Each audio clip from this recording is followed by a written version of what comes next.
it's Kite here, and I'm here at the Musto stand with someone that needs no introduction. It's Ellie Aldridge, Olympic gold medalist, an incredible sailor. Okay, I did do a bit of an introduction, but we're here to talk about something really exciting because freedom of movement has become paramount, right, as water sports have become more and more athletic. So how do these kind of products, like Musto's new Flexlite Dynamic range, help the athletes perform on the water? Yeah, the Musto products are really great, especially the new Flexlite range. Yeah. I've always really struggled with feeling really restricted on the water. If it's cold or if I have to wear a lot of clothes, I feel like I can't move properly sometimes. But now that Musto make this new steamer that I love wearing, it just feels like it's a second skin. Like you don't feel restricted and you don't get too hot or too cold. Like they have such a great range of different thicknesses and different layers that you can either just put a steamer on. Like I just love wearing one wetsuit, but then sometimes I just like, if it's hot, I'll just wear like shorts, and then you've got the option to put a long sleeve top on if you want. And there's a good range that you can find the right thing for anyone. That sounds so good, because I mean, being restricted in movement, that can really hinder your performance on the water, right? Yeah, I mean, I don't know if it's just psychologically, but for me it definitely feels like it does. And I mean, when you said in the colder water, I was immediately thinking, well, these are perfect for England, right? I mean, they are perfect. I mean, they're perfect for everywhere, really. Like, they've got different different thicknesses that you can find the right wetsuit for the right conditions in any country that you go to. Perfect. Well, I know you're about to go onto the stage, so we're really excited to hear your talk. So thank you so much, Ellie. No worries, thanks. Welcome to the Musto stand here at Farnborough Boat Show.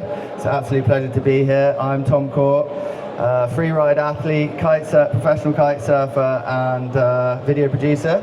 I'm a Musto ambassador, proud Musto ambassador, and I'm lucky enough to be here with Ellie Aldridge today to ask you a little bit about your journey in kite surfing and the road to Olympic greatness.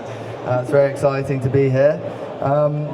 Tell us a little bit about the first road to the Olympics, road to the first Olympics. Road to my first Olympics? Well, I guess my road to the Olympics has actually been quite a long road. But my road to kite surfing Olympics kind of started 6 years ago with the RYA Kite for Gold program that I applied for, and then joined the squad and just been basically full-time kite surfing since then. So how was it, I want to dig into a little bit like the progress from sailing into kite surfing. Like you started with 49ers and progressed from there. How was that, finding kite surfing and coming from the sailing industry? So I grew up sailing. I guess I am a sailor at heart. But when I was maybe 18, a friend of mine kite surfed, and I watched him kite, and I was like, I really want to give that a go. I'd love to have a go at it. So I persuaded him to teach me, and from then I kind of just did kite surfing for fun. It was kind of my little thing to do when I wasn't training in the 49er. And then this crazy year at the end of 2018 where the Kite for Gold program started, and I didn't really know what to do. I loved kiting, I loved the idea of a new journey and a new sport. But I also loved the 49er, and it was a tricky time, but I just went for it and switched classes into this new crazy discipline and haven't really looked back. Yeah, it's quite funny to hear you see it from the outside as a new crazy discipline, because kite surfing is one of the most crazy sports, and it has the capacity to change your life. And it's interesting to hear how you came from sailing into it. And the Olympics must have been a crazy place to start. Yes, it is. And again, the sport is so great. Speaking of which, you back in 2000, I think it was, you switched from windsurfing to kite surfing. How was that, and how has the progression of the sport that you've seen been since the 2000s until now? Yeah, well, I've been lucky enough to be involved in kite surfing since the very beginning, since 2000, when I was about 11 years old. So I've seen the sport progress from the beginning to where it's become now. And to imagine it being in the Olympics was something that I never thought I would see. And it's great to have seen it, develop in that way. My journey in kite surfing has been completely different to what the Olympic journey I imagine would be.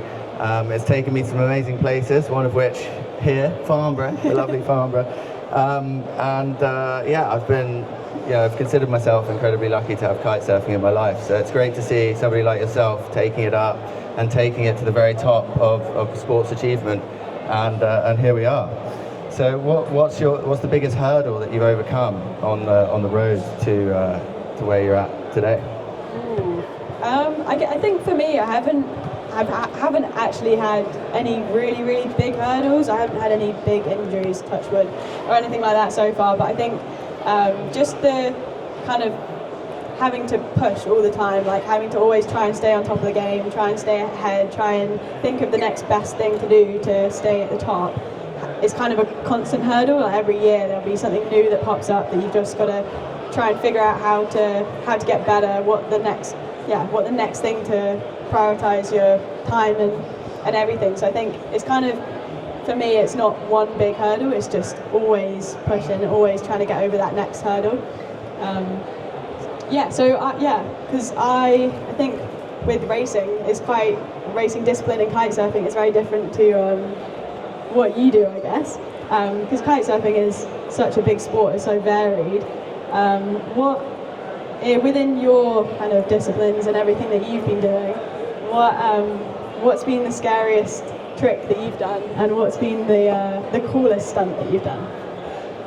Well, yeah, it's a good question. I mean, there's been lots of scary moments in, I guess, my road to kite surfing, and one of which was just in the early days having no safety at all on the equipment, and learning to kite surf through the hardship of all the gear developing and stuff like that. So, yeah, probably one of the scariest things I've ever done was ride Nazaré in Portugal, which is, chasing big waves, pushing the limits of, I guess, what is possible with a kite and with a hydrofoil.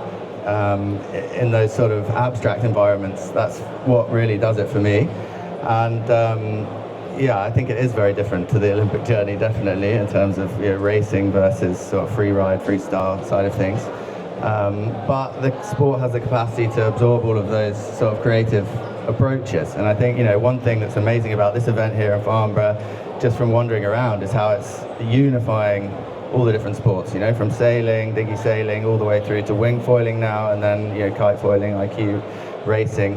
And I just think moving forward, there's such a capacity for the whole industry to embrace all the sports, and hydrofoils have been a massive part of that unification. So I think it's an exciting place to be, exciting time, and I can imagine you can echo that. Yeah, no, for sure. And I think that's such a good point. Like, I think kite surfing and windsurfing and all those sort of like outsidey water sports have always been quite different to sailing. I think sailing's always been very rooted in, a sailboat, whereas now it feels like the whole water sports industry has really come together, and there's so much interlinking between different water sports. And I think, for sure, there's so much more to come with that unification as well.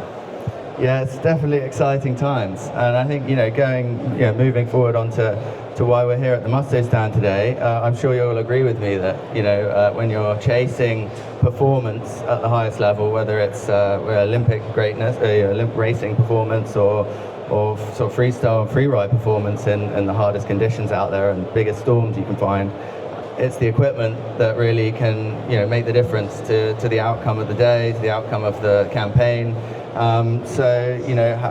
How is it to be partnered with Musto and to be using some of the best gear out there? Yeah, I mean, it's so great. Again, like performance in trying to go to the Olympics, you're not trying to take any shortcuts. You can't take shortcuts in anything, and your kit is the last thing that you want to be cutting corners with. So being able to work with Musto, developing all their kind of new range and wearing their kit is just so easy for me, because I don't have to worry about trying to find the best kit, because we've already got it. Which, speaking of which, I was lucky enough to help out with the development of this new Flexlite range, and I know a lot of my friends have, and I've heard that you had quite a bit of say in it as well. Like, how was the whole process of how was your process of helping develop this new range, and what was the kind of the feedback process like? Like, how was it?